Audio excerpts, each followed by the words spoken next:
आज हम बात कर रहे हैं महागामा अनुमंडल के एक ऐसे कथित जमीन घोटाले की जहां कानून की धज्जियां उड़ाकर आम जनता की गाढ़ी कमाई को लूटा जा रहा है।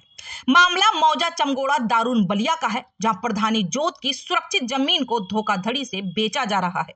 क्या है यह पूरा मामला और कैसे इसमें एसपीटी एक्ट का उल्लंघन हो रहा है, देखिए हमारी इस विशेष रिपोर्ट में।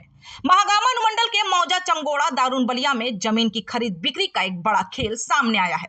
सूत्रों और प्राप्त दस्तावेजों के अनुसार जमाबंदी नंबर 2 के अंतर्गत आने वाली लगभग 21 बीघा जमीन प्रधानी जोत की है। नियमों के मुताबिक संथाल परगना काश्तकारी अधिनियम यानी एसपीटी एक्ट की धारा 20 और 42 के तहत प्रधानी प्रकृति की जमीन का हस्तांतरण या बिक्री पूरी तरह वर्जित है।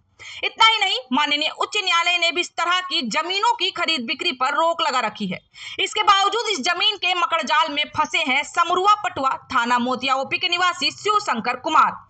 शिवशंकर का आरोप है कि उत्तम टिवरीवाल और राजीव रंजन भगत ने साठ गांठ कर उन्हें अंधेरे में रखा और इस विवादित जमीन का सौदा कर दिया।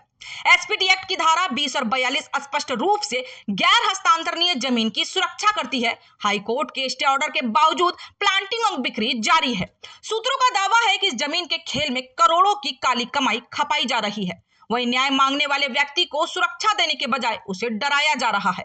सवाल यह उठता है कि जब जमीन का नेचर प्रधानी है और हाईकोर्ट की रोक है, तो भू माफियाओं के हौसले इतने बुलंद कैसे हैं?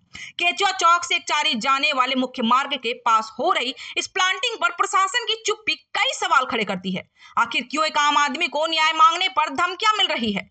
शिवशंकर कुमार और उनका परिवार आज दहशत में है। अब देखना यह है कि जिला प्रशासन और महागामा पुलिस इस भू माफिया तंत्र पर क्या कार्रवाई करती है। क्या प्रधानी जोत की इस जमीन को सुरक्षित किया जाएगा या माफियाओं का यह खेल यूं ही चलता रहेगा? उक्त प्रधानी जोत जमीन विक्रेता उत्तम टिवरीवाल और राजीव रंजन भगत से संपर्क करने की कोशिश की जा रही है। संपर्क होते ही उनका बयान भी आप लोगों के समक्ष रखेंगे। फिलहाल के लिए दीजिए इजाजत और देखते रहिए जेबी न्यूज नेटवर्क।